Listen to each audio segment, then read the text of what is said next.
In today's video, I'm going to go over the Vector Custom Shop arrows. So Vector Custom Shop is pretty new. I mean, they really just kind of launched their website a few weeks ago. But what they're essentially trying to do is make it easier for guys who want to go a little bit higher in arrow weight to get a system that's going to work for them. So their website allows you to choose your arrow system, basically what you want for components, what you want for vanes. They'll take care of all the assembly, ship the arrows to you, but more importantly, what they're trying to sell is the service to get you guys what's going to work best in terms of spine. So I can go on their website and not really be totally sure what I want in terms of weight up front or what kind of spine I need. I know what my bow is, but really don't have any more details apart from that. Well, what they can basically do is take your input, you tell them what your draw length is, your draw weight, tell them what you're shooting now, tell them what kind of broadhead weight you want to shoot, and they'll kind of figure out the rest for you and be able to recommend a system based on what they offer. So the arrow shafts themselves, they are micro diameter thick walled shafts. So the ID is 166 and the wall thickness is large enough that your outer diameter is going to be more similar to like a 204 diameter shaft. So they're really thick wall. And they've basically paired up with Ethics. So all of the arrow shafts will come installed with the Ethics component system. And you really have two options in terms of what the material is. Ethics has the steel insert system, which is a 303 stainless steel. They also have the aluminum, which is a 7075 aluminum. Really the difference between the two and the reason you would choose one over the other would be weight. How much weight do you want in your component system? You might say, hey, I'm shooting for a total overall weight. Let's say I want to go 550 grains. And I want to be able to shoot the same 100 or 125 grain broadheads that I've always shot, and I won't have to go out and buy new broadheads. What they'll basically say at Vector is, here's what we would recommend based on your poundage, your draw length. You'll be able to screw on your normal weighted points and broadheads and go out and be able to shoot. If you're going really heavy on the front end, they might recommend a stiffer spine. If you're going a little bit lighter on the front end, it might be a little bit weaker spine. So with that, let's get on to the test results. So one of the tests that I wanted to do right away was check the static spine of all the shafts. Of course, they're supposed to be 300 spine. Each of the arrow shafts did come marked with kind of the stiff side on the shaft. And my method is basically to take the Bear Paw arrow analyzer and I will take the initial spine and then rotate it 90 degrees, take it again, rotate it another 90 degrees, take it again, and then once more so that I have 4 different static spine readings all around the shaft. So after running through all 6 of these shafts, you can see where the mark was and then basically what all the numbers I got at each individual spot was, as well as the weight. So what do these numbers mean? Well, you can see that when we look at the average spine for each of these shafts, all very close to that advertised 300. In fact, with all 6 arrows, the average number is 295.5.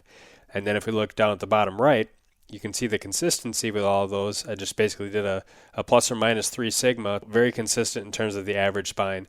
When I talked to the guys at Vector, they did say that they're working with their manufacturer and they're also on their end making sure that they sort to make sure you get a batch of very similarly and consistently spined arrows before they ever send them out to you.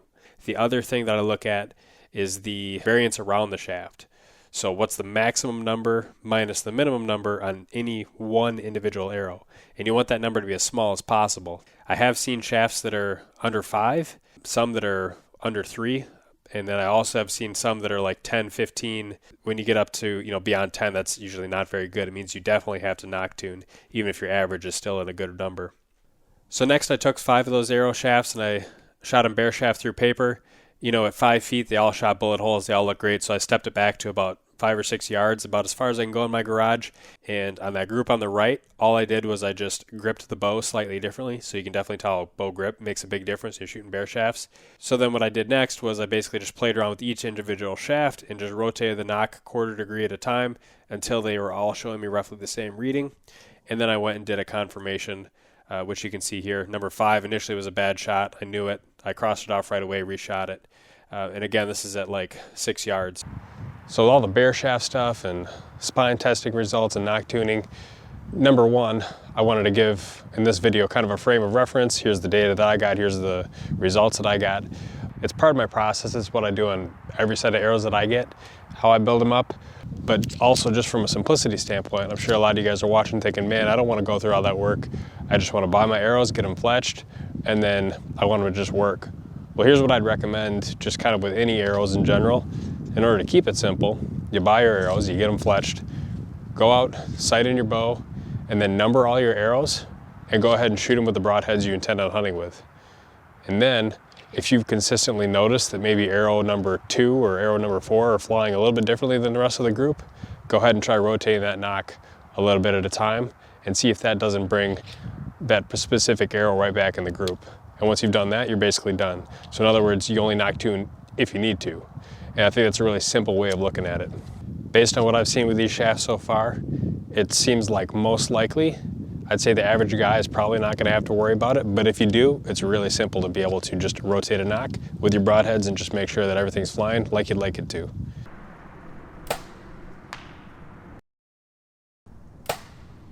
Accuracy-wise, I haven't seen any issues. I've shot these things up to 70 yards. I've shot them with field points, shot them with broadheads. The biggest thing for me, number one, is the spine, what you expect it to be, and is the spine matched to your bow. Those are two things that are really important, and I think those are both met here. Straightness is good, and I don't have any issues. Basically, the arrow shafts for me are not the limiting factor in terms of accuracy. In terms of durability, I did bring these arrows down to Saddlepalooza. I did not shoot a big hog, which I was, kind of hoping to, but even on this pass-through shot here, no damage to the arrow at all, which is, good to see. And also, I have, at the range, had a few pass-throughs, some of which bounced off and deflected into the dirt, hit trees, whatnot. I even had one shaft that I just shot low and just buried it right into the wood frame of the target, and I was actually able to wiggle that shaft out and then spin it with a broadhead, and it still spun perfectly true, which was really good to see. And that's been pretty consistent with what I've seen with thicker walled shafts that I've shot in the past. They tend to be really durable. In fact, if there were any initial concerns I might have had with these arrows, it's just that because they're micro diameters, with the component system allowing the head to protrude a little bit further from the carbon, there's the potential for more leverage on the side impact. But based on what I've seen with shooting these things so far, it's been really a non-issue. I think a large part of that is because the Ethics component system does a really good job at really encapsulating the arrow shaft well on the outside and also allowing for a longer insert on the inside of the shaft, so there's a good sandwiching of that carbon. So while durability testing is something I'll get continuous data on, over the next couple of years, I really would be very surprised if I had any kind of durability issues with this system overall. Alright, so let's jump back to the website quick. You can see that for a dozen arrows, it's $169. That would be basically the price for the finished arrows. Plug in your specs here, be able to choose from 250 to 400 spine, and then as you can also see, you can choose your various options for vanes.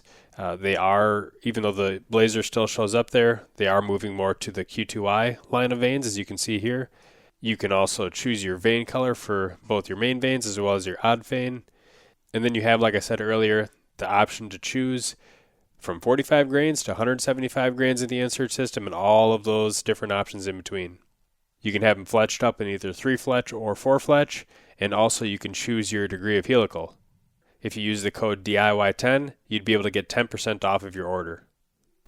The way that I have my arrow set up is the 300 spine, cut to 28 inches. I've got the all aluminum 55 grains in the front and then a 125 grain point. Once I put my lighted nocks in there, that gets me to around low mid-teens in terms of front of center and an arrow weight around the 530 grain mark. So I hope this video was helpful, helped answer some questions you guys might have had, shed some light on Vector as a new company. They were kind enough to send me obviously some of these shafts even to test before they went live to help give feedback and that sort of thing. So if you guys are interested, once again I got the link down in the description below to their website. I also have the discount code, so if you use my code you'll get a percentage off. And if you have any other questions, go ahead and let me know. Thanks for watching.